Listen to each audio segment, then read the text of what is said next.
The barrel of the gun rested against Teshu's temple, and the whole galaxy narrowed down to that one point of contact. It was a Drathi sidearm, an ugly slab of a thing, all vents and burn scoring, the kind of weapon that did not care how it looked as long as it worked. The muzzle was pressed just above the soft ridge where Teshu's skull thinned into the delicate scalloped bone of his crest. Kirren bone was hollow. Everyone knew that. It was in every xenology primer in the Ascendancy. Light frames, air-filled cavities, a body built for gliding on thermal columns above the salt flats of a homeworld none of them had seen in 6 generations. A Kirren skull could be broken by a bad fall. It could be broken by a door swinging too fast. It certainly could be broken by a Drathi sidearm. Teshu's amber eyes were very wide. He was not making a sound. That was the part that would stay with everyone in the room afterward, that the small gray-green cartographer with the mapping harness still strapped across his narrow chest did not scream, did not beg, did not so much as whimper. He simply stood where he had been shoved, and his 4-fingered hands trembled at his sides, and he looked across the command deck at his friend. His friend was 19 years old. Milo Vance stood 11 meters away with a hydrospanner still hanging from his belt loop and a smear of coolant grease on his forearm, and he had gone entirely, completely still. Not frozen. That was the distinction that mattered, and it was the distinction the raiders missed. Frozen things shake. Frozen things breathe fast and shallow, and their eyes dart, and their hands make small useless gestures toward nothing. Milo Vance was doing none of that. He had stopped the way a machine stops when it has finished one process and has not yet begun the next. His breathing had slowed. His shoulders had dropped a centimeter. His eyes had stopped moving around the room and had settled with a terrible patience on the hand holding the gun. Korvax Yull did not notice. Korvax Yull was busy being pleased with himself. There, the Drathi said, in the flanged, buzzing common tongue of the outer lanes. He had a voice like a saw finding a knot. Now the human is listening. Behind him, 6 raiders spread out across Waystation Cassilis' command deck, weapons up, boots on the deck plating that Milo had personally resealed 4 months ago because the old gaskets had started to weep. The station's crew, 11 souls, none of them soldiers, knelt in a rough line by the navigation trench with their hands laced behind their heads. Harbormaster Delun Mox, a gelt so old his tusks had gone the color of tea, breathed heavily through his nose. Isha Rel, the medic, stared at the deck with her jaw locked. And at the back, the last person anyone in the room expected to be useful, stood Legate Thren Verge of the Imperial Ascendancy, silver-skinned, ridge-browed, hands raised in perfect bureaucratic surrender, watching the human with an expression that was not fear at all. It was recognition. The legate had read the advisory. Years ago, he had laughed at it. "You will open the Argent Vault," Korvax said, and pressed the barrel a little harder against Teshu's head, so that the small alien's crest bent and his neck tilted with it. "You will walk down to Deck 4, and you will put your hand on the reader and you will speak your codes, and the isotope will come out of the wall and into my hold. And then we leave, and your little map maker keeps his brains inside his head. Simple." "Yes." Milo Vance said nothing. "Yes," Korvax repeated louder. And Milo Vance looked at him, really looked at him, for the first time taking in the length of him, the plated forearms, the way he stood with his weight on his back leg, the position of the sidearm, the position of the other 5, the door behind them, the maintenance hatch behind that, the fire suppression node in the ceiling, the pressure differential between this deck and the one below it, the 800 small facts about this station that lived in his head the way a language lives in a mouth. And he said, in a voice so calm it made the medic's head come up, "Okay." That was all, one word, flat, agreeable, almost gentle. The raiders relaxed. Of course they did. That was what compliance sounded like. Legate Thren Verge closed his eyes for a moment, the way a man does when he watches someone step off a ledge in the dark, and he thought, with perfect clarity and no small amount of horror, You fools, you have just handed him a reason. To understand what happened over the next 4 hours aboard Waystation Cassilis, an event that would eventually generate 340 pages of Imperial inquiry, a permanent revision to ascendancy field doctrine, and a phrase that spread through the criminal underlanes of 9 sectors like a spilled fire, one has to go back a little. Not far. 2 years, maybe. Long enough to understand why a 19-year-old environmental systems technician, with no combat training and no weapon, and no rank worth the ink it was printed in, became the single worst thing that ever happened to the crew of the Grateful Cinder asterisk. It starts, as these things usually do, with something small and unremarkable. It starts with a boy carrying someone through a corridor. Waystation Cassilis hung at the ragged edge of the Thren Verge, a fat gray wheel of a station bolted onto an old asteroid like a barnacle on a whale. It was a relay first, bouncing signals across a stretch of dark where the Ascendancy's comm buoys were too far apart, and a fuel stop second, and a medical cache third, which was the part that would matter later. Deep in Deck 4, behind a vault door thicker than a man was tall, sat 200 sealed canisters of Argentine, a stabilized isotope used to make the anti-radiation compounds that kept colony children alive on worlds with thin magnetospheres and thinner luck. On the open market, Argentine was a controlled substance requiring a legate's countersign. On the black market, 200 canisters were worth more than the station, the asteroid it was bolted to, and everyone aboard both. There were 62 permanent crew on Cassilis in her good years. By the time of the raid there were 11, because the Ascendancy had been quietly bleeding its frontier postings for a decade, and Cassilis was too remote to complain loudly enough to matter. 11 souls, one Imperial Legate serving out a punishment posting he pretended was a promotion, one sublegate who had not yet learned to hide his boredom, and a rotating cast of freighter crews who came for fuel and left with gossip. Milo Vance had arrived at 17 on a hauler out of Ilex, carrying 1 duffel and a technician's certificate with the ink barely dry. He was not an impressive arrival. He was a lean, quiet kid with brown hair. He cut himself badly and hands that were already too rough for his age, and he did not talk much. And when he did talk, it was usually to ask a question about how something worked. He was one of 2 humans on the station, and then, 4 months later, when the other one transferred out, he was the only one. Nobody minded. Humans were common enough in the Ascendancy by then, not the myth they had been a century back, not the horror story the deplaned species still whispered about, just another citizen species with a reputation that was mostly folklore and a habit of turning up in maintenance bays and infantry rosters and dangerous jobs generally. Cassilis had seen humans before. Cassilis was not impressed by anybody. What Cassilis noticed about Milo Vance was that he fixed things. Not just his assigned things, everything. The kid would finish a 12-hour rotation rebalancing the scrubber array and then go find the sticky hatch on Deck 2 that everybody had been swearing at for 6 years, and he would take it apart, and he would clean it, and he would put it back together, and he would never mention it. People would just notice, weeks later, that the hatch worked. Harbormaster Mox once complained that having the boy aboard was like having a very polite poltergeist. By his 2nd month, Milo Vance knew Waystation Cassilis better than anyone alive. That is not hyperbole, and it is not a flourish. It is a technical fact, and it is the load-bearing fact of this entire story, so it deserves to be said plainly.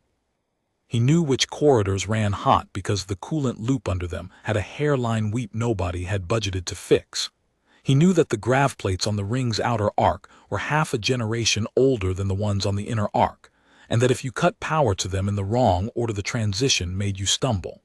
He knew the exact pressure lag between Deck 3 and Deck 4. He knew that Airlock 6's inner door seated a half-second slow.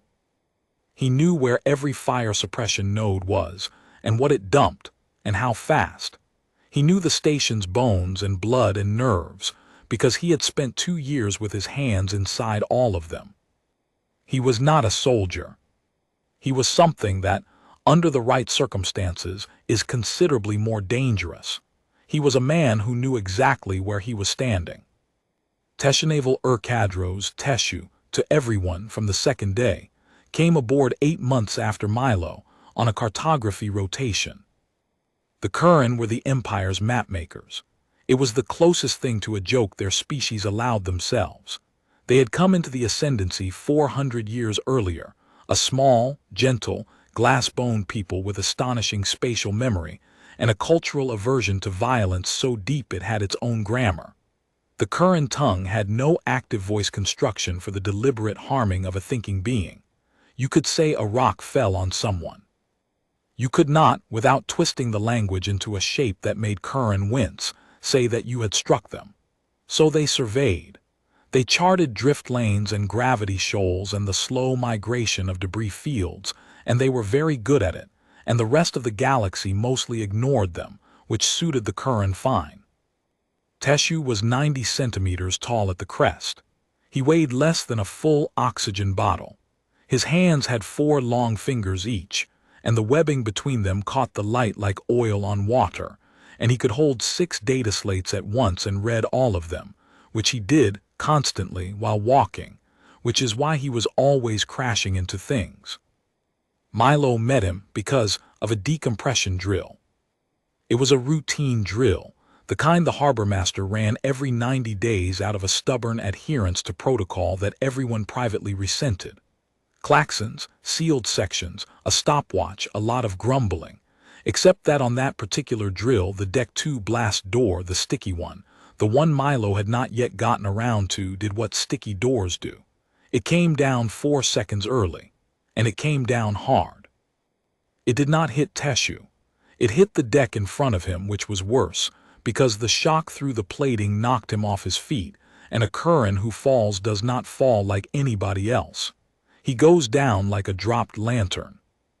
Teshu landed badly, and something in his lower left arm made a sound like a dry reed snapping, and the section behind him was already sealing, and the drill protocol said very clearly that sealed sections stay sealed for the full 11 minutes. 11 minutes is not a long time, unless you are lying on cold plating with a broken arm and a hollow chest and nobody coming.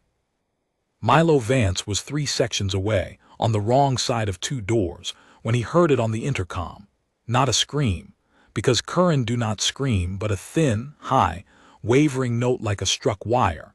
And it was that sound, the sound of something small and breakable being hurt, that made a 17-year-old junior tech do something extremely stupid.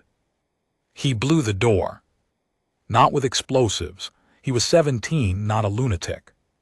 He went into a maintenance crawl, found the pneumatic override, dumped the pressure in the actuator, and physically levered a 200-kilo blast door up with a jack rated for half that, and he crawled under it with the jack whining, and he did it during an active drill, in violation of 11 separate regulations. And when he got to the other side, he found Teshu lying on the deck holding his own arm and shaking. He did not say anything heroic. That got asked about later in the inquiry, and the transcript is worth reading because of how boring the answer is. Q. What did you say to the Kirren when you reached him? A. I asked him if he could walk. Q. And A. He said no. So I carried him. Q. You carried an injured Xeno through a sealed section during an active decompression drill. A. Yes. Q. Why? A. Because he was on the floor. He carried him 400 meters through a section that was not supposed to open to the infirmary, where Isha Rel set the arm and told Milo he was an idiot and would probably be fined. He was fined. 2 weeks' pay. He paid it without comment. And 2 days later, when Teshu came looking for him in the scrubber bay with his arm in a splint and a data slate tucked awkwardly under the other elbow, he did not thank him. Kirren do not thank, not for that kind of thing. Their language has a different construction for it, older and heavier, and Teshu used it, standing in the doorway of a machine room that smelled like ozone and stale water, his crest low and his amber eyes fixed on the floor. "Kelvashanu," he said, and then, because he could see the human did not understand, "It means the one who stayed. It means when it would have been correct to leave, you did not leave." He shifted the slate. "It is not a small word. It is not said often." Milo Vance, 17, wiped his hands on a rag and looked at the small alien in his doorway and said, "You want to sit down. You're wobbling." Teshu sat down. He kept sitting down, more or less, for the next 2 years. That was the friendship. That was all it was, and everything it was. They ate together in the mess, at the same corner table, under the light that flickered because Milo had decided he liked it and refused to fix it. Teshu talked constantly, an endless, curious, cheerfully pedantic stream about drift lanes and old survey errors, and the 17 names his people had for different kinds of dark. Milo mostly listened, and made short, dry comments that made the Kirren's crest flare in the way that meant delight, and taught him card games he was disastrously bad at because his face, such as it was, held nothing back. Teshu learned to say human things wrong in a way that became a running joke on the station. He called the corridors veins, which he had gotten from Milo and had never let go of. He carried an emergency spanner in his harness that he did not know how to use, because Milo carried one, and when the crew teased him about it, he said, with great dignity, that a tool one cannot use is still a tool one can hand to someone who can. Milo learned enough Kirren to be polite, and then more than enough, and then, one evening, enough to sit with Teshu through the long hours of the remembering, a 9-hour Kirren observance for the dead of the homeworld, which is supposed to be observed in company, and which Teshu, the only Kirren for 200 light years, had spent alone for 8 years running. He did not spend it alone that year. Milo sat on the floor of the cartography bay with him from the 12th hour to the 21st, saying nothing, because nothing was what the observance required, and when it was over, Teshu's shoulders were shaking and he said, in a very small voice, "You did not have to." And Milo Vance said, "Yeah, I did." Legate Thren Cassilis watched all of this from a distance, over 2 years, with the mild disdain of a career officer stuck on a rock with civilians. He filed his reports. He noted the human's competence, the Kirren's diligence, the general low-grade dysfunction of an understaffed waystation. And somewhere in the back of his silver skull, filed away in the vast dusty archive of things, an Imperial officer is required to memorize and permitted to forget, sat a single paragraph from a training manual he had not opened in 19 years. Ascendancy Xenological Advisory, 9C concerning leverage and the human bond. Field officers are cautioned that human attachment is not, as it appears, an exploitable vulnerability. Do not take a human's bonded as a handle. It is not a handle. It is a fuse. Human beings do not process a threat against a bonded individual as coercion. They process it as an existential violation, and their response is characterized in the literature by 3 consistent features. It is immediate, it is total, and it does not stop when the threat is withdrawn. There is no observed case in the record of a human having had a bonded threatened, accepting the return of that bonded as a resolution. The matter is not concluded until the threatening party is removed from the environment, permanently or into custody. The human decides which. Officers are further cautioned that a compliant human, in this circumstance, is not a compliant human. It is a human who has decided that compliance is the most efficient available path to your removal. Thren Cassilis had read that as a cadet and had laughed, and had written in the margin in the confident hand of a very young officer, overstated, poetic. Someone's cousin died and they wrote doctrine about it. He was going to think about that margin note a great deal over the next 4 hours.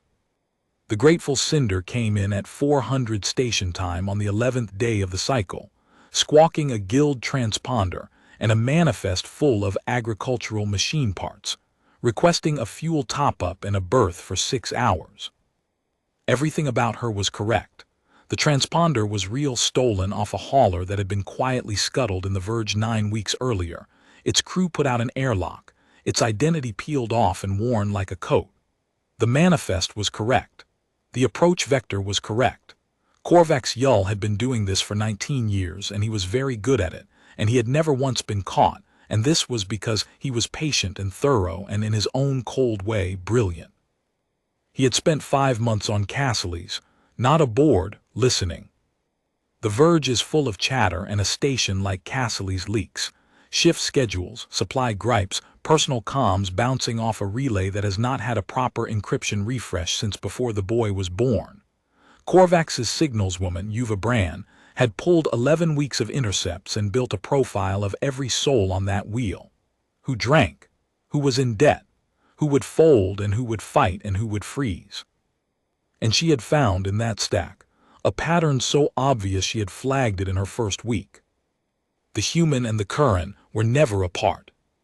Same mess table, same off shifts, same private comm channel used for nothing more sinister than arguing about card games.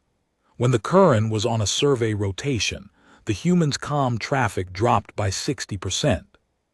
When the human pulled a double, the Kirren stayed up and sat in the scrubber bay and read aloud to him. Yuva Bran had circled the 2 names in red and written a single word beside them, and she had handed the slate to Korvax Yull with the satisfaction of a professional who has found the lever that moves the world. The word was leverage. Korvax Yull had studied the profile for a long moment, and then he had said in that saw-blade voice, "Good. The human is the one who can open the vault, and the little one is how we make him." And Yuva Bran, who had done her research, but not, it turned out, quite enough of it, had nodded. Neither of them had ever read Advisory 9C. Almost nobody had. It was an obscure document. It had been written by a xenopsychologist nobody remembered, based on 11 case studies nobody had bothered to publish, and it had been quietly filed in the deepest, dustiest stack of the Ascendancy's doctrinal archive, where things go when they are true but inconvenient and slightly embarrassing to say out loud. The last line of it, the one Severin Cathal had underlined as a cadet and then forgotten for 19 years, read, "In summary, whatever else you do, do not put a weapon to a human's friend. There is no version of that day that ends well for you." The takeover took 90 seconds. That was the other thing about Korvax Yull, he was fast. His people came out of the Grateful Cinder *S cargo ramp in a wedge, and they hit the berth control booth before the 2 techs inside had finished registering that the freighter's ramp had opened early, and they had the station's internal comms locked down before Harbormaster Mox got his hand to the alarm. There was 1 shot fired in the entire seizure, a burn round through a comm panel, which was not aimed at anyone, and which was fired precisely to make the point that the next one would be. Cassilis had no security detachment. It had a legate with a ceremonial sidearm in a drawer, a harbormaster with a shock baton he had never once drawn in 40 years, and 11 civilians whose most dangerous piece of equipment was an arc welder. They were rounded up in 4 groups and marched to the command deck and put on their knees, and by 4:07 station time, Waystation Cassilis belonged to the Sable Wake. Milo Vance was not in any of the 4 groups. He was on Deck 5, under the floor, elbow-deep in the auxiliary scrubber manifold, wearing ear protection, listening to nothing but the roar of the intake fan and the small metallic music of his own tools. He did not hear the shot. He did not hear the klaxon, because the klaxon did not sound. Yuva Bran had killed it from the booth in the first 8 seconds. He came up out of the crawlspace at 4:31, hands black, thinking about breakfast. He got as far as the Deck 5 junction before a raider named Timon Grask put a rifle in his face. Grask was young.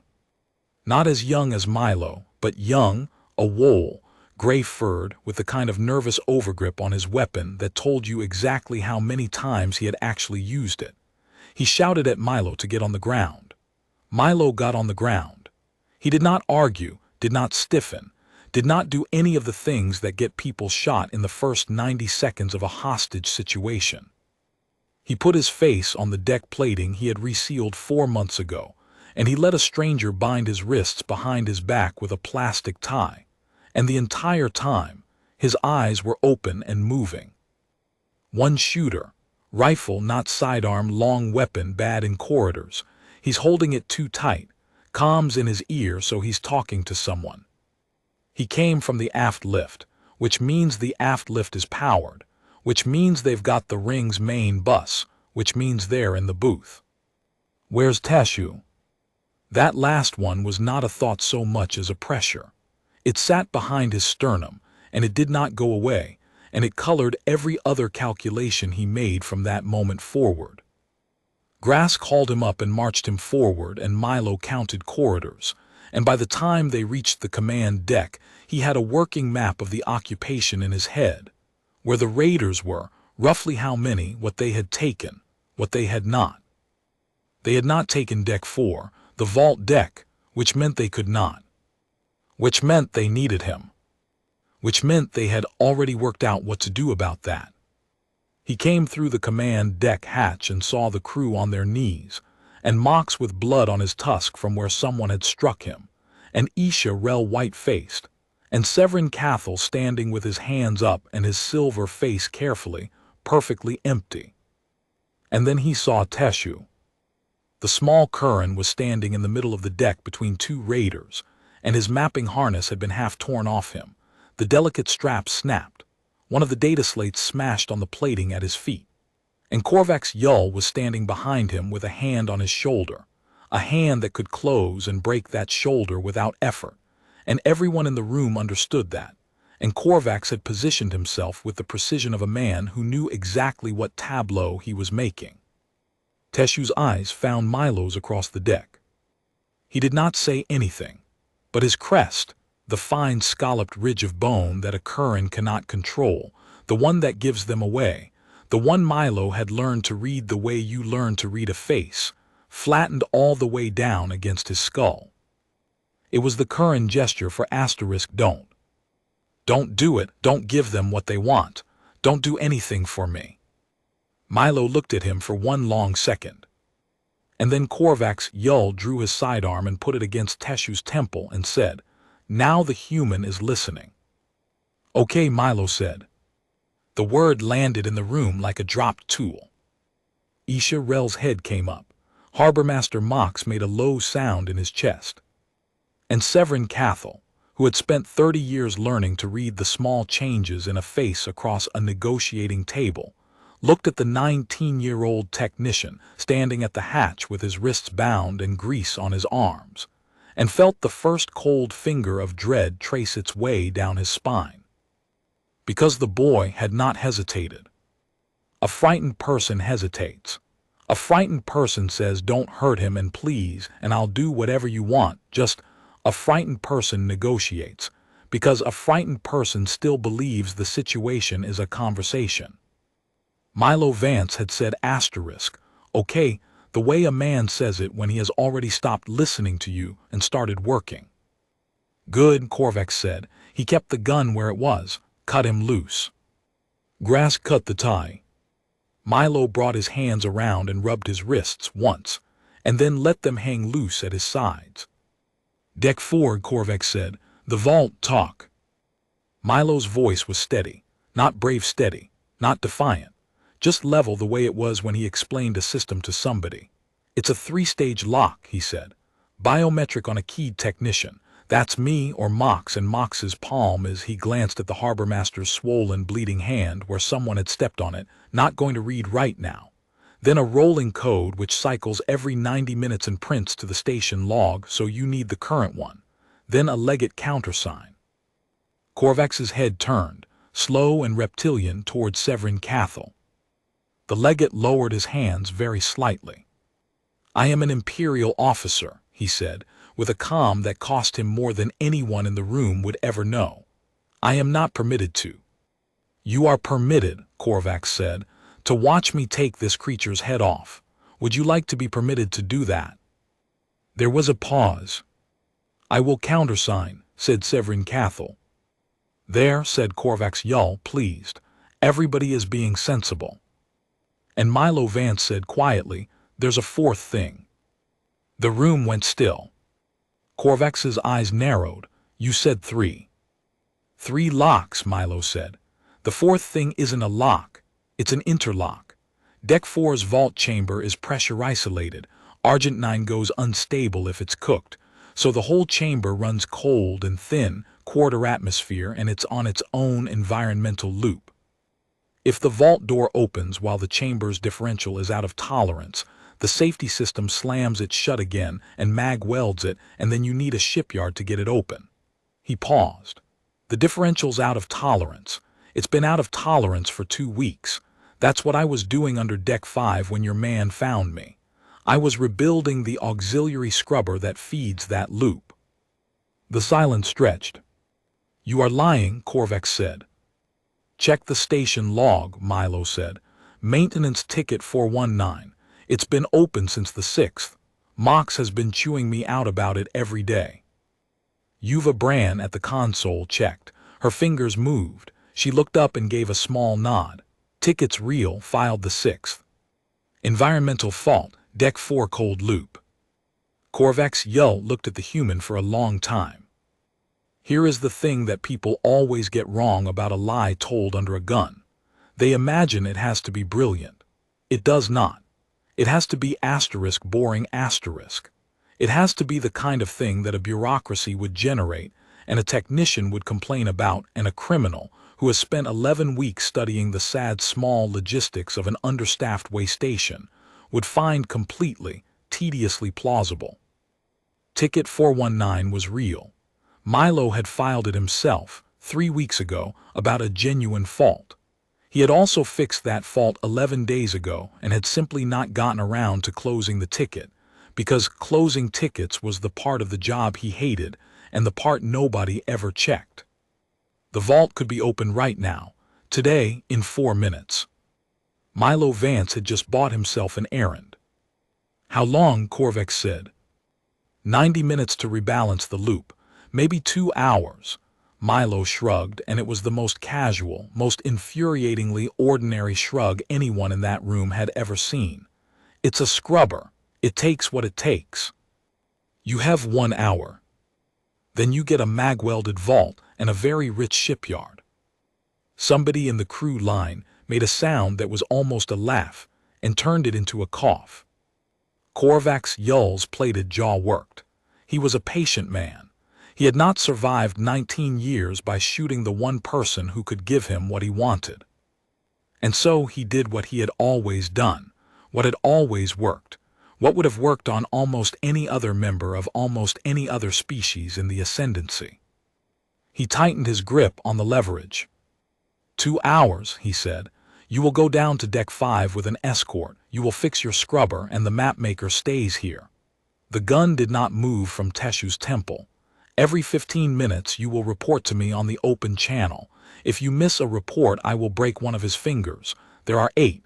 Do the arithmetic, human. Teshu's crest was still flat. He was still not making a sound. And Milo Vance said, "Okay."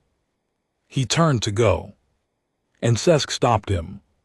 Sesk was Korvax's second, a Drathi like him, but younger and hotter and stupider, the kind of man who joins a crew like the Sable Wake not because it pays, but because of what it permits. He had been watching the exchange with growing irritation.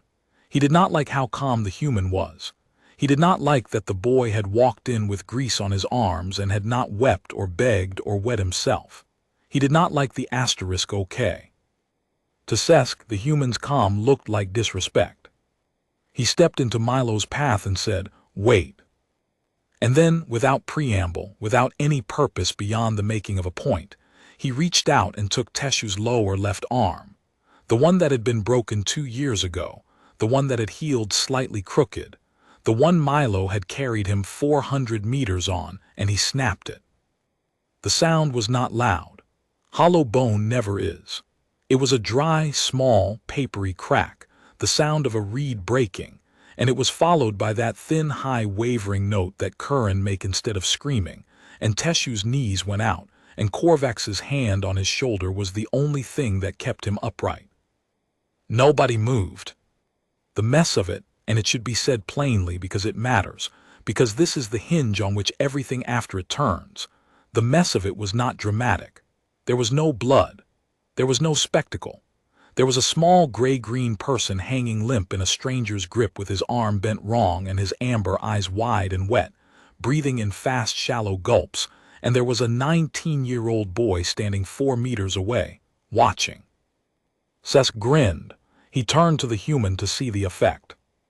Later in the inquiry, Legate Thren Cassilis was asked to describe what he observed on the face of technician Milo Vance in the 7 seconds following the assault on the Kirren cartographer. His testimony is in the record. It is 4 sentences long. Officers who have read it tend to remember it. He did not shout.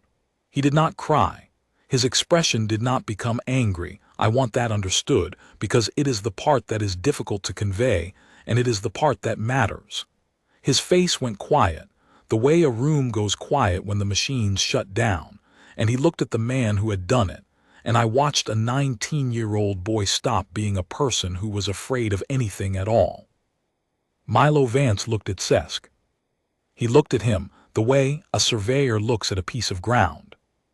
And then he said, in that same flat, agreeable, gentle voice, the voice of a technician confirming a work order.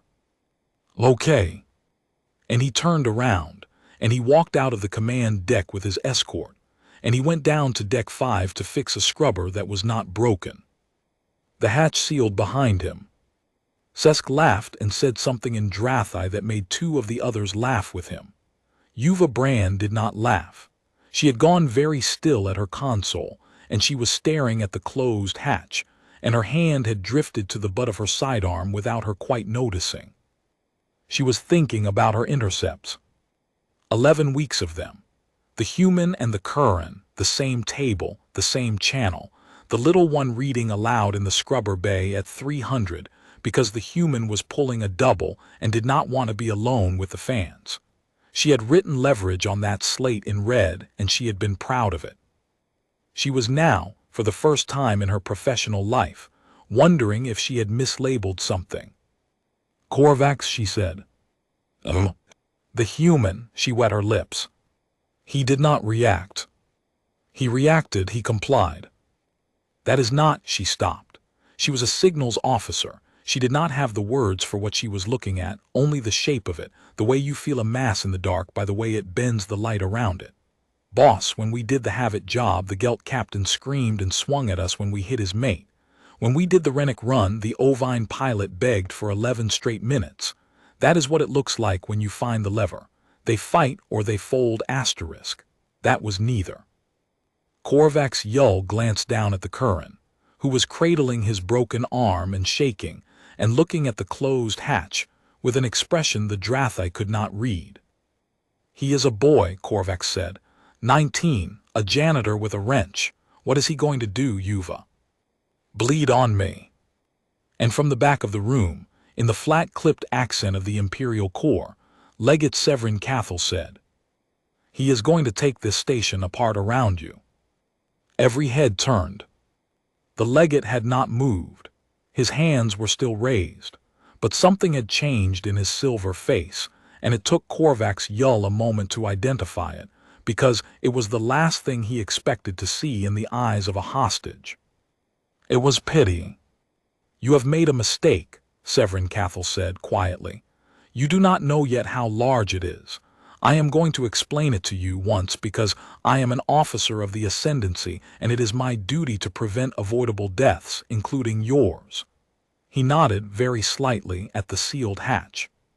"That young man is the only person on this station who knows where every valve, every conduit, every pressure seal, and every fire node on this wheel is.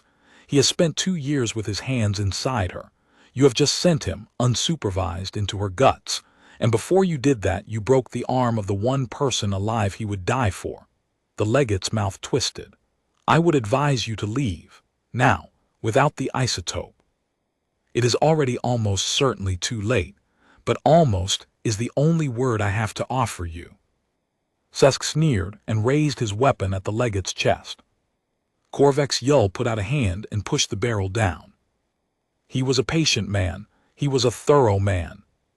And somewhere, in 19 years of never being caught, he had developed an instinct that had nothing to do with courage and everything to do with survival. And that instinct was, at this precise moment, standing up and screaming at him in a voice he had never heard it used before. "What is he," Korvax said slowly, "that I should be afraid of a janitor?" And Thren Cassilis said, "He is a human being, and you put a gun to his friend." Deck 5, Sublevel 2, the Auxiliary Scrubber Bay. Timon Grask stood in the hatchway with his rifle held across his chest and watched the human work. It was, he had to admit, extremely boring. The kid had gotten down into the crawl space and started pulling panels, and the noise was tremendous, and every so often he would surface with a filter cartridge and set it on the deck and go back down. At 500 he had climbed out, walked to the wall panel, and made his 15-minute report on the open channel in a bored monotone, "Vance. Deck 5. Loops at 61%, still purging, and then gone straight back under." Grask relaxed. He was 19 himself, though he did not know that the human was, and would not have thought about it if he had. He had joined the Sable Wake 8 months earlier because his family's freight license had been bought out from under them by an ascendancy tariff, and there had been nothing else, and Yuva had said the pay was good. It was good. He had not yet had to shoot anyone. He had been told, repeatedly, that they were not that kind of crew, and he had believed it right up until Sesk had broken the little one's arm, and now he was standing in a hatchway with a rifle and a queasy feeling, and he was very glad he had drawn the boring assignment. "Hey," said the human from under the floor. Grask jumped, "No talking." "Sure," a pause, clanking. "Can I ask you something anyway?" "No." "Did you know what he was going to do, Sesk, to my friend?" Grask's grip on the rifle tightened. "Shut up." "That's a no," Milo said from under the floor, perfectly calm. "That's fine. That matters, actually. That's going to matter a lot in about 20 minutes, so I want you to remember that you said no." Grask took a step forward. "I said..." The lights went out. Not all of them. Just the bay's overheads. A hard black snap, followed by the sullen red bloom of emergency strips at ankle height, which is the worst light in the universe to fight in and the best light in the universe to fight in if you already know exactly where everything is. Grask swung his rifle up and shouted something, and the intake fan behind him, a 2-meter axial fan that Milo had been servicing, and had left in maintenance mode, and had just kicked to full draw from a panel he had not needed to look at because his hands knew it, spun up to 11,000 RPM, and turned the hatchway into a wind tunnel. Grask was gray-furred, 90 kilos, and standing directly in the throat of it. His feet slid. His rifle came up and away as he grabbed for the frame. He had one confused, roaring second of understanding that the air was trying to eat him. And then a hand closed on his ankle and pulled. He went down on the deck plating hard enough to lose the rifle, and it slid away into the red dark, and something knelt on his back with a weight that was not enormous but was extremely well placed, and his wrists were pulled together, and he felt the bite of a plastic tie. His own tie from his own belt pouch. The human had taken it off his belt. And then the fan wound down and the silence came back and the world was very still. Timon Grask lay on his face on the deck of Waystation Cassilis, bound, disarmed, and entirely unharmed. The human's voice came from somewhere above him, level. "Quiet." "You said no," Milo Vance said. "So you're alive. That's how this works. Anybody who didn't want it and didn't do it walks off this station on their own feet, and I'll say so at the inquiry. Anybody who did," the pause was very short and very cold, "doesn't." He rolled Grask onto his side, checked, with 2 fingers, that the Wool's airway was clear and his breathing was fine, and pulled the earpiece out of his ear. "How many are you?" Milo asked. Grask, who was still trying to understand how he had come to be here, said, "T-22. "How many aboard right now off the ship?" 16, 6 on the deck with Korvax, 10 on patrol. "Where's the ship's crew?" 6 on the Cinder asterisk, boss keeps her hot. Milo Vance was quiet for a second. "Thank you," he said, and it sounded like he meant it. "Sorry about the fan." And then he was gone into the red dark, with a rifle he did not intend to fire, an earpiece tuned to the Raiders' channel, and a station that had been waiting 2 years for someone to ask it for a favor. At 5:15, Milo Vance made his 15-minute report from a panel 3 decks away from where he was supposed to be, routing his voice through the Deck 5 relay because he knew which relay the panel used, and because nobody on that command deck knew the difference. "Vance, Deck 5, loops at 68, slow going." On the command deck, Korvax Yull grunted. Teshu, sitting now on the deck with his broken arm splinted against his chest with a strip of his own harness, felt something loosen behind his sternum at the sound of that voice. He also, because he was a cartographer, because his species had spatial memory the way other species had heartbeats, because he had walked every corridor of that station with Milo Vance for 2 years and knew precisely what a Deck 5 relay sounded like, heard the very faint half-tick of latency that said the transmission was being routed. Teshu did not move, he did not blink, his crest did not lift by a millimeter. He had been listening to Yuva Brand for 20 minutes. She was good and she was worried, and she was slowly, methodically working through the station's internal systems trying to find where the lighting fault on Deck 5 had come from. She had a schematic up. She was getting closer. Teshu shifted, very slightly, and let out a thin whistling breath of pain that was 2/3 genuine and 1/3 theater. "Water," he said. Sesk laughed at him. "He is going into shock," said Isha-Rel sharply from the crew line. "He is a Kirren, you cretin. He has 4 liters of blood in his entire body." "Give the thing water," Korvax said irritably. And when the raider crossed the deck with a squeeze flask, he had to step around the navigation trench, and for 4 seconds his body was between Yuva Brand and her console, and Teshu, who could not fight, whose language did not have a word for striking a thinking being, who weighed less than an oxygen bottle and had 1 working arm, reached out with that 1 working arm and, in the guise of a shutter, pressed the edge of his palm against the trench's manual bus isolator and flipped it up. The schematic on Yuva Brand's console blanked. "Sesh," she snarled and started reloading it, and it would take her 9 minutes, and she never once suspected the small gray thing on the floor who was drinking water and shaking and looking at nothing. 9 minutes. Milo Vance did a great deal with 9 minutes. Here is what he did not do. He did not go to the armory, because Cassilis did not have one. He did not try to send a distress signal, because the Grateful Cinder was sitting on the comm array with a jammer and he knew it, and because a distress call to the nearest Ascendancy patrol would have brought help in 19 hours, and Teshu had 8 fingers, and Korvax Yull would run out of fingers long before hour 19. He did not try to rescue anyone, not yet, not while the gun was still on the command deck. He did not go looking for a fight. What Milo Vance did, moving through the service crawls and the coolant runs and the maintenance ladders of a station that no one else aboard had ever bothered to learn, was take away, one by one, every single thing that made Korvax Yull's crew a crew instead of 16 individuals in a big dark building. He started with the lifts.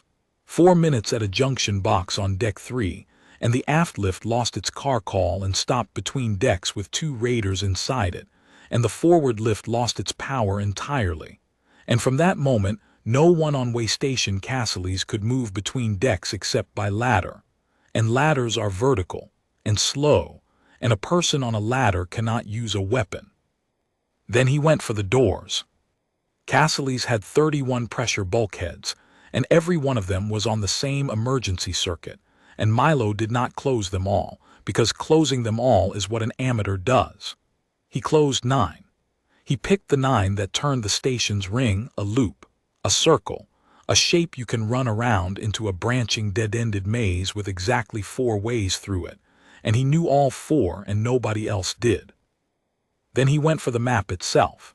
He got into the station's internal position tracking system, which existed only to help maintenance find people in an emergency, and which the raiders had gleefully co-opted the moment they took the booth. Yuva Bran had been using it to watch her patrols move as little green sparks on a schematic. Milo did not shut it off, he left it on. He simply unfastened the sparks from the people. At 5:24, Yuva Bran's reloaded schematic came back up and showed her 10 green sparks moving through the corridors of Waystation Cassilis in perfect, confident order, and not one of them was anywhere near where the person it claimed to be was actually standing. It took the raiders 40 minutes to understand that they were being hunted. They understood it in stages, the way people always do. At 5:31, the 2 men in the stalled aft lift stopped answering. Korvax assumed calm trouble. At 5:44, a patrol of 2 on Deck 2 reported a pressure door closed where no pressure door should be closed, and were told to go around, and went around, and walked into a service corridor where the grav plates had been cut to 0 for the middle 11 meters. Neither of them died. That is important. They hit the transition at a walk, sailed, tumbled, and were still bouncing gently off the ceiling and swearing when Milo Vance came up the ladder behind them, took their weapons off their floating bodies with the unhurried efficiency of a man collecting tools, tied their wrists, and left them drifting there. He did not hurt them. He did not have to. A person who cannot touch the floor cannot do anything at all. 2 more, he said to himself, and the tally in his head, the one that had started at 16 and was now at 11, clicked down. At 5:58, Sesk lost his temper and sent 4 men at once to sweep Deck 3. They went in a stack as they had been trained. They swept it properly. They found nothing because there was nothing to find. Milo was on Deck 4 by then, standing in the vault chamber's cold antechamber with his hand flat against the wall, feeling the station breathe. He was thinking about the fire suppression system. Cassilis, being an old station, did not use foam. She used displacement. In the event of a fire, the affected compartment vented its atmosphere into vacuum and flooded with inert gas. It was crude, and it was violent, and it was extremely effective at killing fires, and it was also extremely effective at killing people, which is why it required a hardware key and a legate's authorization, and had never been used. Milo Vance stood in the antechamber for 90 seconds, thinking about it. Then he went and found the hardware key, and he took it, and he put it in his pocket, and he did not use it. He would not use it, not on Deck 1, where the crew were kneeling, not on Deck 2, where 3 raiders he had already disarmed were lying tied up and helpless and unable to run. Not anywhere. That, too, is in the inquiry record. The Ascendancy's investigators went through the station's logs with a fine comb, and they found that technician Milo Vance had, at 5:59 station time, taken sole physical possession of a system capable of killing every raider aboard in under 4 minutes, and had carried it in his pocket for the remaining 91 minutes of the incident, and had never once triggered it. When they asked him why not, he looked at them as though the question were strange. "Because they weren't the ones I wanted," he said. By 6:20, Korvax Yull had lost 7 men, and had a mutiny brewing on his own deck. He had not seen a single body. That was what was breaking them. There were no corpses, no blood, no screaming. There were simply men who stopped answering. And then, when a patrol was sent to find them, patrols that stopped answering, and a green schematic full of confident lying sparks, and a station where the lights went out in one corridor and came on in another, and the lifts did not work, and the doors were in the wrong places, and somewhere in all that iron a 19-year-old with grease on his arms was walking around unhurried and taking them off the board like a man clearing dishes. At 6:23 they found the three from Deck 2, floating, bound, alive and furious.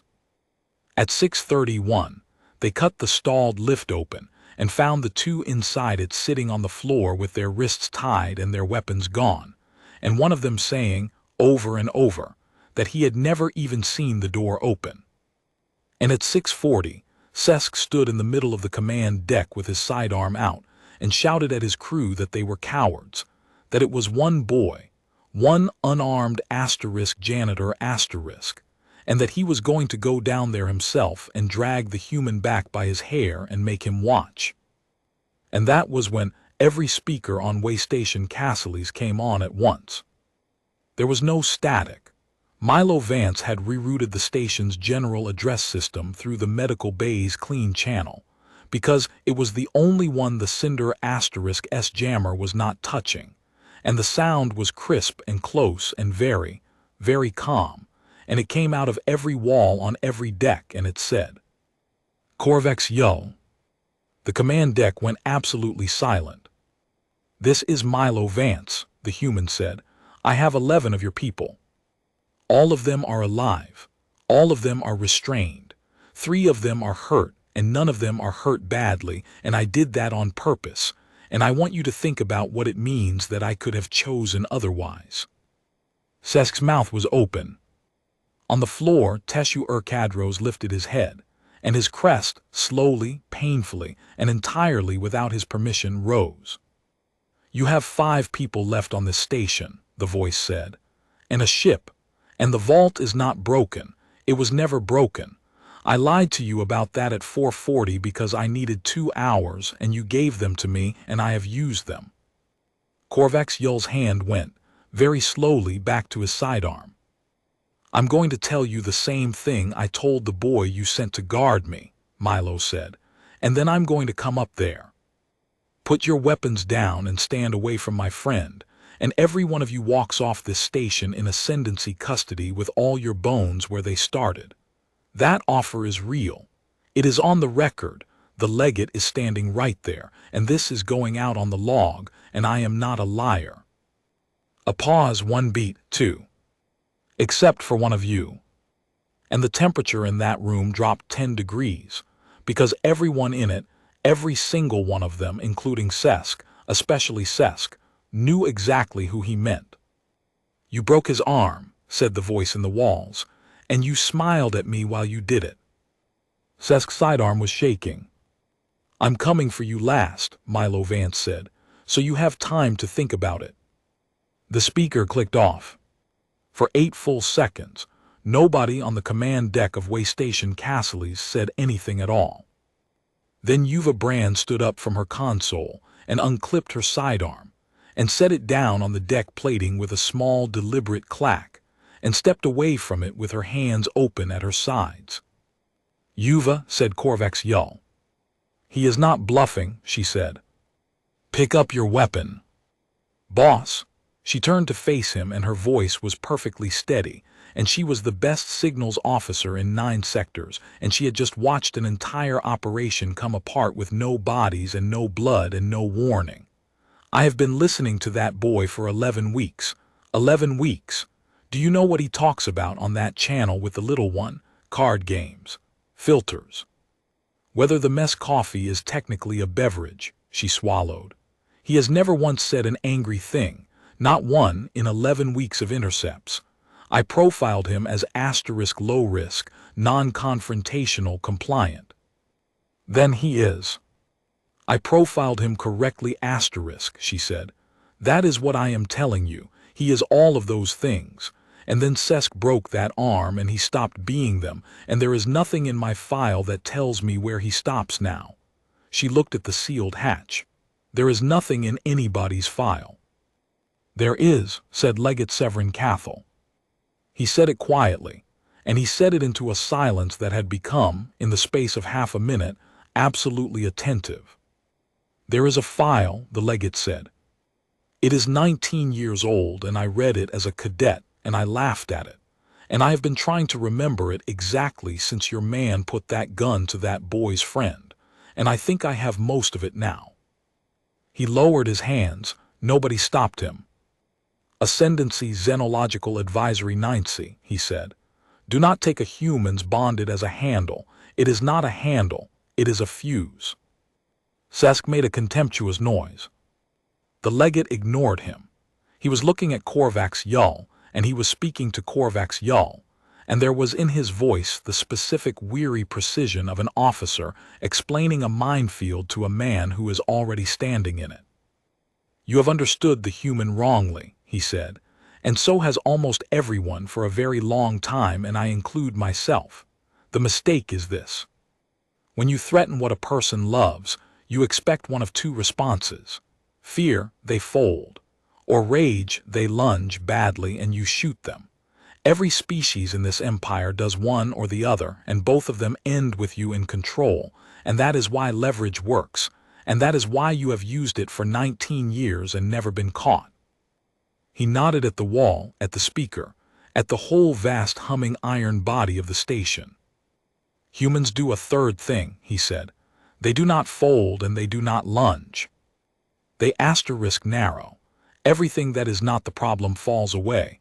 The fear, the anger, the self-preservation, the future.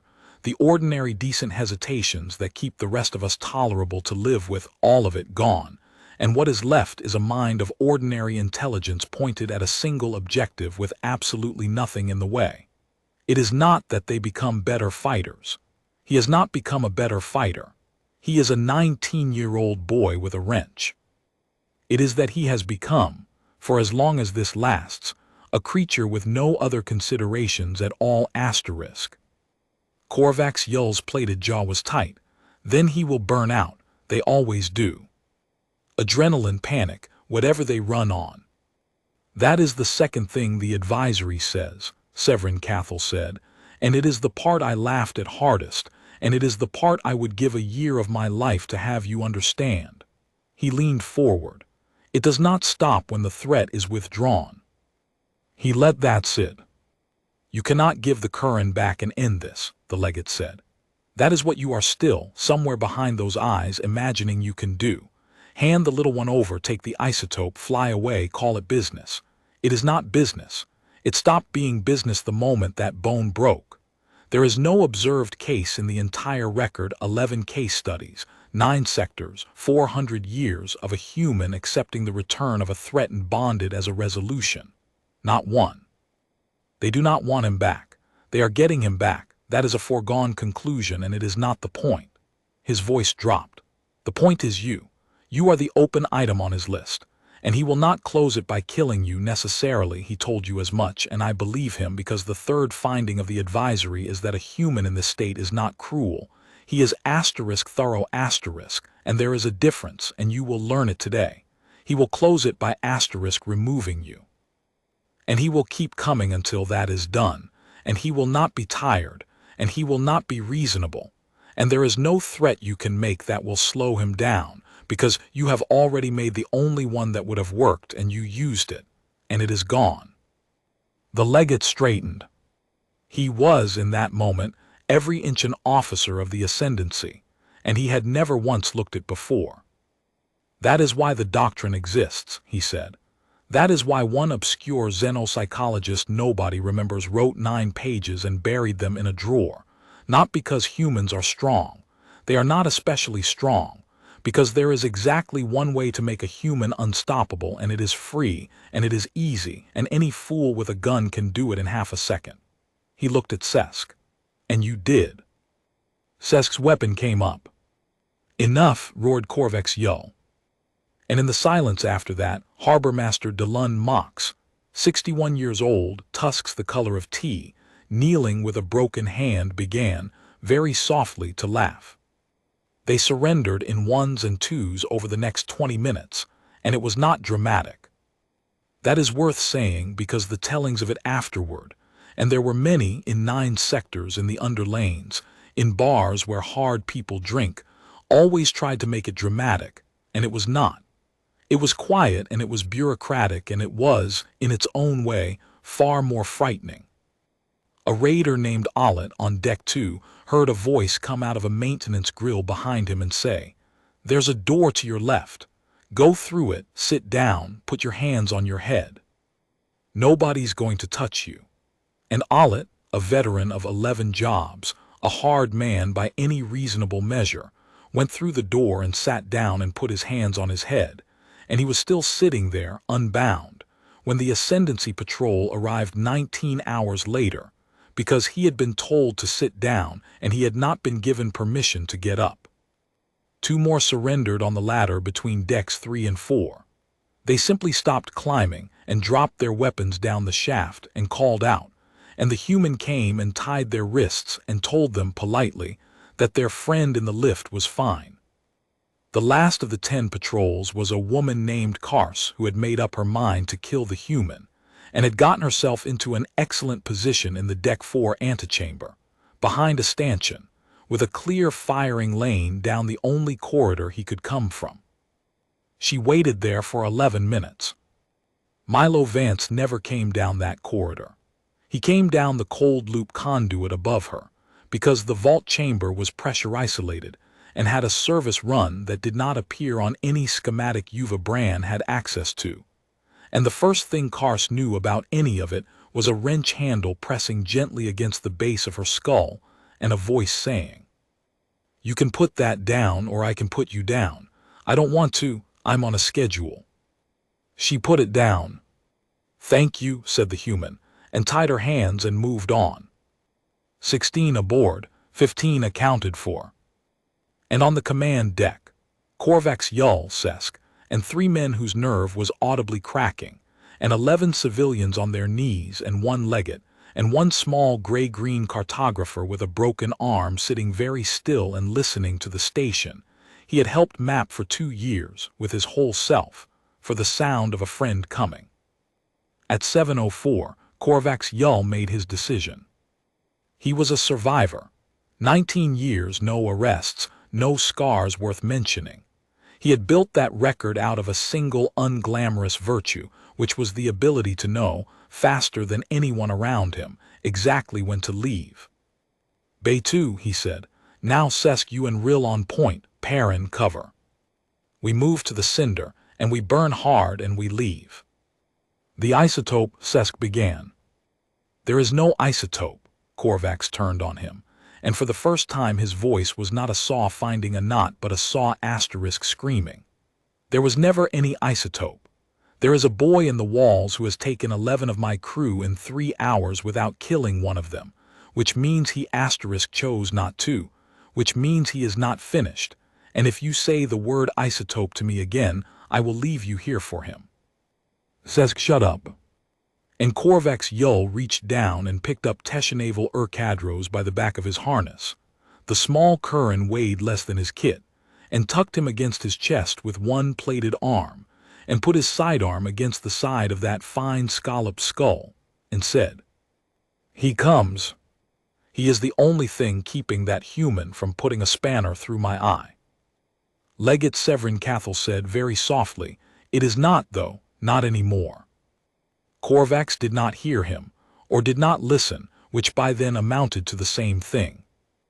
They went out through the aft hatch and down the ladder, Sesk and Rill first, then Perrin, then Korvax with the Kirren clutched to his chest like a shield made of glass, and they moved through 900 meters of a station that had become, in the space of 1 morning, entirely and completely hostile to them.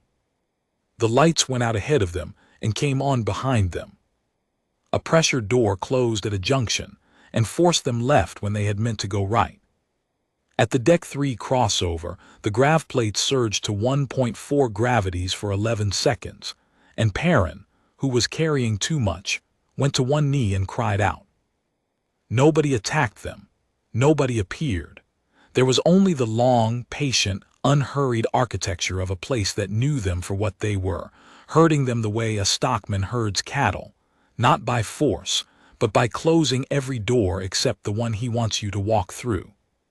And Teshu, hanging in the crook of a killer's arm with his broken arm screaming and his crest flat and his amber eyes wide open, watched the doors close, one after another, and understood, with the perfect, absolute clarity of a cartographer who has spent 2 years learning every corridor of this wheel from the person who was closing them, exactly where they were being taken. They were not escaping to Bay 2. They were being delivered to Bay 2. And a sound came out of the small Kirren then, thin and high and shaking, and Sesk snarled at him to be quiet, because Sesk thought it was a sob. It was not a sob. Kirren do not laugh the way other species do. They have a soft, breathy, whistling note for it, and it is a rare sound, and it is the sound Teshenaval Cadros made once quietly against the chest of the man who had put a gun to his head, because his friend was coming, and he had known he would, and he had known it from the moment he had heard a lie about a scrubber loop and understood, 3 decks and 4 hours away, that the human had already begun. Bay 2 was a hangar the size of a cathedral. The Grateful Cinder sat in the middle of it on her landing struts, ramped down, engines idling hot, 6 crew aboard and running pre-flight, blast doors to the void sealed and glowing faintly with their own frost. Korvac's Yull came through the personnel hatch at 7:19 with a Kirren against his chest, 3 men at his back, and the absolute certainty that he was 90 seconds from being gone. The bay's overhead lights were on. All of them, every panel full white, no shadows anywhere, which was strange, because everywhere else on that station the lights had been dying and blooming like something breathing, and here they were simply, brightly, honestly on. Korvax understood in a distant way that this was a message. I am not hiding from you. And at the foot of the Grateful Cinder *S ramp, standing between 4 raiders and their ship, with a hydrospanner hanging from his hand and coolant grease drying on his forearms and absolutely nothing else. No armor, no rifle, no cover, 19 years old, 170 centimeters of tired junior technician, was Milo Vance. He was not breathing hard. He looked at the Drathi. He looked at the small broken shape held against the Drathi's chest, and something moved across his face, very fast, and was gone. And he said, "Put him down." Korvac's Yull did the thing that had never once failed him in 19 years. He pressed the sidearm harder against Teshu's skull, and he said, "Move or I kill him." And Milo Vance said, "No, you won't." It was not bravado. There was no heat in it at all. It was the voice of a man reading off a gauge. "You won't," he said, "because the second you do, you have nothing. He's the only reason you're still breathing, and you know it, and I know it, and you know that I know it. So the gun stays where it is, and we both know it isn't going to go off, and that means it's not a gun anymore. It's just a thing you're holding." He tilted his head very slightly. "You should have thought about that 4 hours ago. Leverage only works on people who still want something from you. I stopped wanting anything from you at 4:42. Sesk fired. He fired because he was frightened, and because he was out of ideas, and because for 4 hours he had been the one holding the whip, and now he was standing in a bright bay with a boy who would not stop walking toward him, and his nerve went, and he brought the sidearm up and put a burn round straight down the lane. He was a good shot. It would have taken Milo Vance through the chest. It took the Grateful Cinder *S starboard landing strut instead, because the human had already moved, not dramatically, not with any flourish, just 2 steps to the left and down, the economical shift of somebody who had watched Sesk's shoulder for the last 90 seconds and knew what it was going to do before Sesk did. And the round went through the strut's hydraulic housing and blew it open in a white shriek of pressurized fluid, and the Grateful Cinder *, 90 tons of freighter sitting on 3 good legs and 1 ruined one, groaned and began, very slowly, to lean. Milo Vance did not look at it. He had already run the numbers on it. He had in fact been standing exactly where he was standing precisely because that strut was behind him, and because a frightened man shoots at what is in front of him, and because a ship that cannot stand cannot fly. "Rill," said Korvax in a voice that was not entirely steady, "kill him." Rill did not kill him. Rill was on his back on the deck plating because the bay's forward grav plate, the one directly beneath him, the one Milo had spent 4 minutes on at 6:58, had just gone from 1 gravity to 2.6 and back again in the space of a second and a half, and a man does not stay standing through that, and Rill's rifle was 3 meters away and sliding. Perrin dropped his weapon and got down on his knees without being asked. He had been thinking about it for 900 meters. And Sesk, who had smiled, turned and ran for the ramp. He got 4 steps. The fire node above the ramp let go with a hard hiss, and it did not vent the bay, and it did not flood it with inert gas, because Milo Vance had the hardware key in his pocket and had never taken it out. What it did was dump its entire charge of foam suppressant, the small, secondary low-pressure system, the one meant for electrical fires in the ramp housing, the one no one had thought about in 20 years, straight down onto the ramp's decking in a slick white flood. Sesk hit it at a dead run. His feet went out from under him. He went down hard on the metal and slid and hit the base of the ramp, and the sidearm skittered away across the bay floor, and he scrambled for it with his hands slipping in foam and his breath sobbing in his throat, and he never got there, because a boot came down on his wrist and stopped. Milo Vance stood over him. He looked down at the Drathi in the foam, and Sesk looked up, and for a moment there was nothing in that bay but the hiss of the node winding down, and the long metallic groan of a dying ship settling onto her broken leg. "You're going to want to say something," Milo said. "Don't." He crouched. He put a knee on Sesk's shoulder blade with the same unhurried precision he had used on a Wool boy in a scrubber bay 4 hours ago. He took a plastic tie off Sesk's own belt, because they all carried them, because they were the kind of crew that took hostages, and he bound the Drathi's wrists behind his back, and he pulled them tight enough to hurt and not tight enough to damage, and that distinction is in the medical report, and the medical report is in the inquiry file, and the inquiry file is why the phrase *human restraint entered ascendancy legal vocabulary that year. He did not break Sesk's arm. He had thought about it.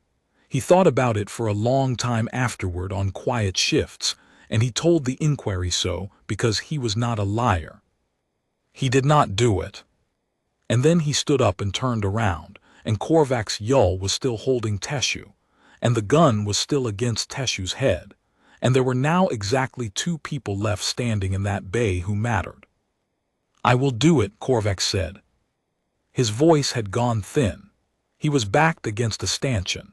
His crew was on the floor or on their knees or on the ship, and the ship was leaning, and the blast doors were shut, and there was nowhere in 9 sectors for him to go. "I will do it," he said again. "I swear to you I will." "Teshu," said Milo Vance.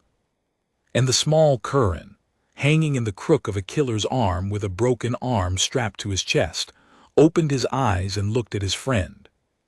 "Kelvashinu," said Milo. "The one who stayed." Teshu understood. Kirren cannot fight. It is not weakness. It is architecture. Their bones are hollow, their muscles are threads, and their language has no active voice construction for the deliberate harming of a thinking being. A Kirren who tried to strike a blow would break his own hand doing it, and would be sick for a week afterward from the shame. But there is nothing in the architecture of a Kirren, and nothing in the grammar of their tongue, that prevents a person from going limp. Teshunaval Urkadros stopped holding himself up. Every muscle in that small body let go at once, all 9 kilos of him dropping like a cut sail, and Korvac's Yull's arm, braced for a struggling weight, gripping a harness that Sesk had already half torn from its straps 4 hours ago, closed on nothing but empty webbing. The Kirren fell. The gun went with him for a fraction of a second, tracking the head that was no longer where it had been, and it fired, and the round went into the deck plating a meter from Teshu's shoulder and burned a black star into the metal. And in that fraction of a second, that single, narrow, unrepeatable fraction, Milo Vance crossed 9 meters. He did not do anything spectacular when he got there. There was no technique to it, nothing an instructor would have recognized. He hit Korvac's Yull at the waist with the whole falling weight of himself and drove him back into the stanchion, and he got both hands on the Drathai's gun arm, and he did to it what he had done 10,000 times to seized bolts and frozen couplings and every stubborn piece of iron on that station, which was to find the joint and brace and turn. The sound the elbow made was not hollow. Korvac's yell screamed once, and the sidearm rang off the deck, and Milo Vance put him on the ground and put a knee in his back and tied his wrists, and it was over. It had taken, from the moment the gun first touched Teshu's temple on the command deck, 4 hours and 41 minutes. The human did not stand up right away. He knelt there on the deck of Bay 2 with one hand still flat between the shoulder blades of the man who had taken his friend, and he breathed, and something enormous and terrible slid off him and out of him and away, and his hands, which had not shaken once, not while he was under a floor, not while he was in a conduit, not while he was walking toward a loaded gun, began, quite suddenly, to shake very badly. Then he got up and went to Teshu. He knelt down in the foam and the spilled hydraulic fluid and gathered the small gray-green cartographer up off the deck, carefully, the way you pick up something you know is breakable because you have already once been the person who was too late, and he checked the broken arm, and he checked the crest, and he checked, with 2 fingers, that the airway was clear and the breathing was fine. "Can you walk?" he asked. Teshu's amber eyes were streaming. Kirren tears are clear and thin, and their species has no shame about them at all. "No," he said. "Okay," said Milo Vance. And he carried him. The Ascendancy Patrol Cruiser *6th Argument made orbit at 2:12 the following day, 19 hours after the first shot, responding to a distress packet that Legate Thren Verge had sent the moment the jammer went down. They found Waystation Cassilis lit, pressurized, and orderly. They found 22 members of the Sable Wake, 16 from the station and 6 taken off the Grateful Cinder when a 19-year-old technician walked up her ramp with a hydrospanner and told her crew truthfully that their ship could no longer stand and their captain could no longer hold a gun, and that he would very much prefer not to come up there.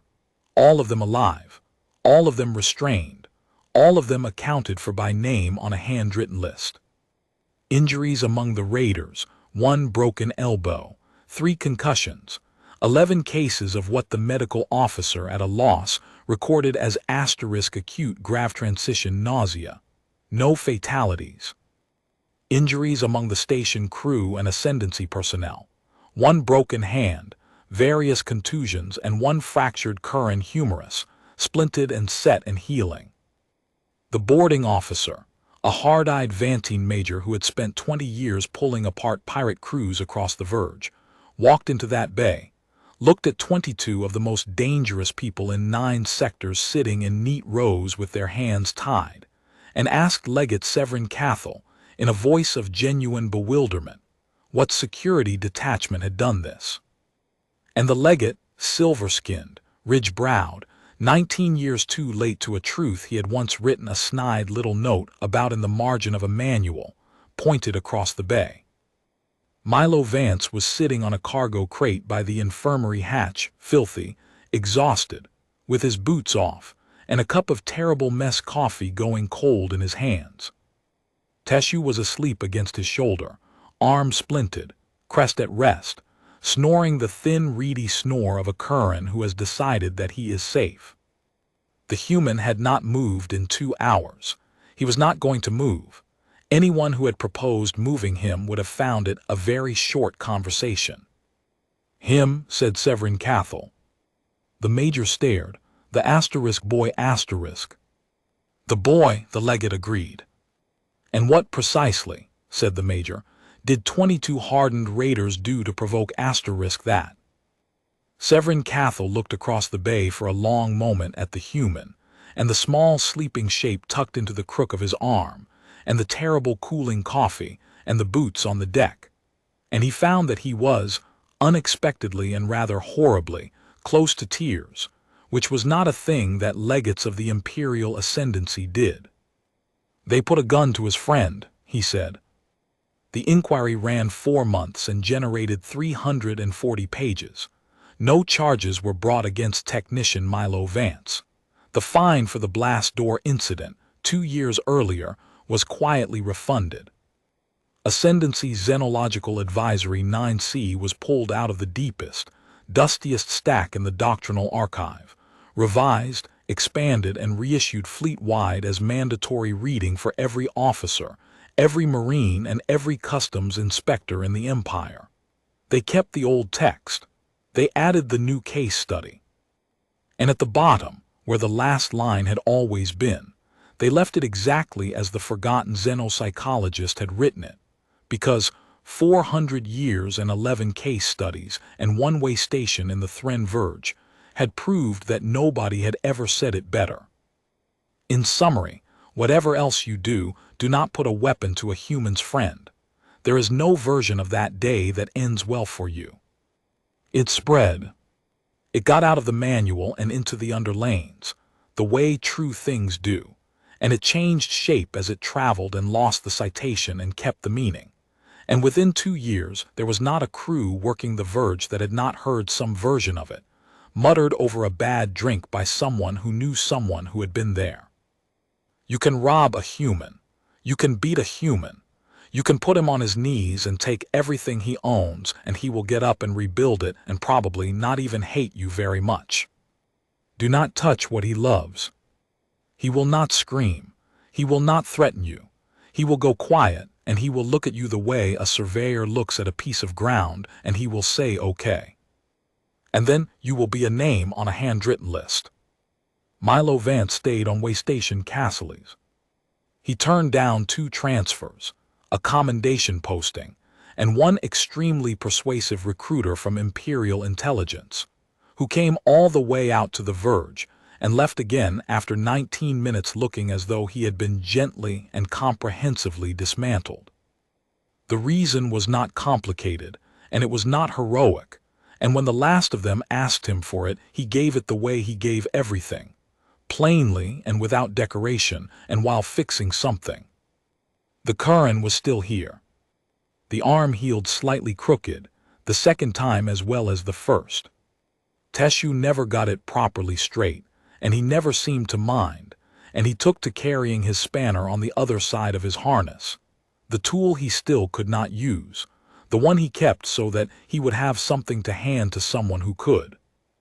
They sat at the same corner table in the mess, under the light that flickered because Milo liked it and refused to fix it. Teshu talked, constantly, about drift lanes and old survey errors and the 17 Kirren names for different kinds of dark. Milo listened, and made short, dry comments that made the small crest flare in the way that meant delight. And once, only once, months later at the end of a long shift, with the mess empty and the light doing its slow, stupid stutter overhead, Teshunaval Cadros set down his slate and looked across the table and asked the question he had been carrying since Bay 2. When he had the gun on me, he said, on the deck at the start before any of it, his fingers webbed and unwebbed. You said asterisk okay, you said it so quickly. Why? Milo Vance turned his cup around on the table. Because it was the fastest way to get to him, he said. Teshu's crest flattened and rose and flattened again, the whole grammar of a Kirren heart, running out of words. You could have died. Yeah. I am not worth. Teshu, the human looked up and his eyes were tired and steady and 19 years old, and there was nothing in them that could be argued with. You were on the floor.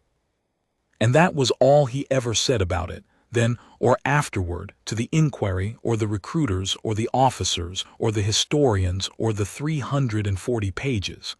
Because to Milo Vance it was not a philosophy, and it was not a threat, and it was certainly not doctrine. It was just the reason you never, ever put a gun to a human's friend. You were not making him comply. You were only, and very finally, telling him where to go.